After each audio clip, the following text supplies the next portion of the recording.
Good evening, I'm Nashika and this is chale.news. Tonight, the Supreme Court has shut the door permanently on Chief Justice Torkornoo's case. A mother weeps for two children the floods took. The FDA is sounding an alarm that could save lives this weekend, and Ghana faces Colombia in 2 days with 13.8% odds and one libation ceremony. It's final. Ghana's Supreme Court today unanimously dismissed every single legal challenge to Gertrude Torkornoo's removal as Chief Justice. 7 justices. No dissent, no domestic avenue left.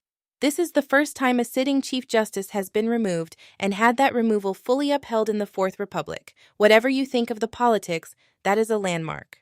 On the flood response, and there is a lot to unpack here, the Odaw River drainage contractor has been sacked for poor performance 4 days after floods killed at least 12 people and displaced nearly 39,000 in Accra.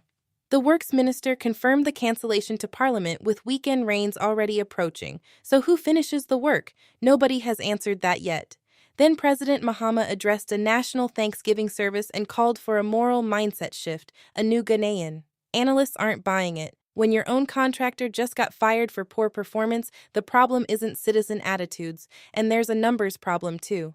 Finance Ministry records show 350 million Ghanaian cedis was credited to NADMO, but the president publicly announced 300 million Ghanaian cedis, a 50 million Ghanaian cedis gap unexplained.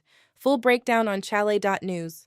Behind all those figures, a mother on camera breaking down. She lost 2 children in the June 29th floods. 7 people are still missing.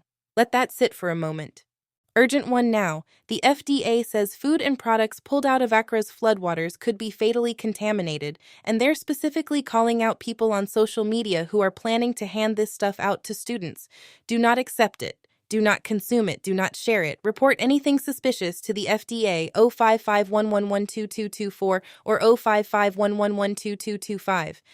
The Ghana Bar Association is demanding the Inspector General of Police investigate a unit called Black Maria over the alleged extrajudicial killings of at least 12 named individuals in the Upper East region.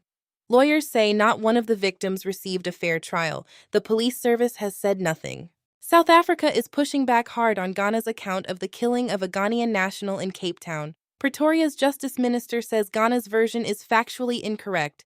It was a criminal robbery at a barbershop, not a xenophobic attack. Ghana still has no travel advisory in place. A Ghanaian is dead, a diplomatic row is live, and our government has yet to issue formal guidance to citizens.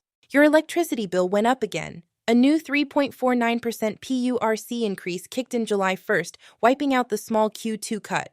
Parliament's minority says cumulative tariff hikes under this NDC government now total 26.82%. They want explanations, so do most Ghanaians. Some good economic news. The World Bank has upgraded Ghana's 2026 growth forecast to 4.8%, up from 4.6% in January and above the 4.0% Sub-Saharan Africa average.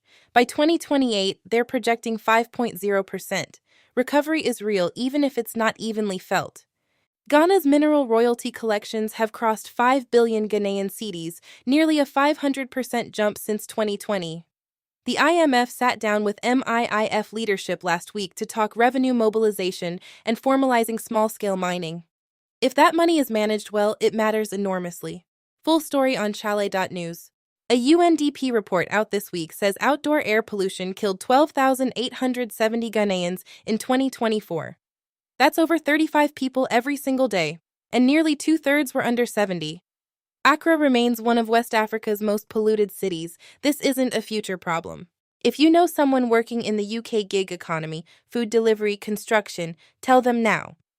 From October 1st, UK employers who hire undocumented gig workers face fines up to £60,000 per worker or 5 years in prison. A loophole that protected platform-based workers from right-to-work checks is closing. Check your status. Ghana versus Colombia, July 4th, Kansas City. Opta ran 25,000 simulations. Colombia wins nearly 2/3. Ghana's odds? 13.8%. But the Mampong Aquapem Traditional Council has poured libation for goalkeeper Benjamin Asare and the coaching staff, and the video has gone viral. Algorithms versus ancestors. We'll see on Saturday. Finally, Ghana's creative arts agency says every music studio, events company, and creative business needs a license. No deadline set yet, but the acting CEO is talking up to 2 years in jail for non-compliance. Watch this space. That's your evening digest. A heavy day. Stay informed, stay safe, and check chale.news for the full reporting on every story we covered tonight. I'm Nashika. Good night.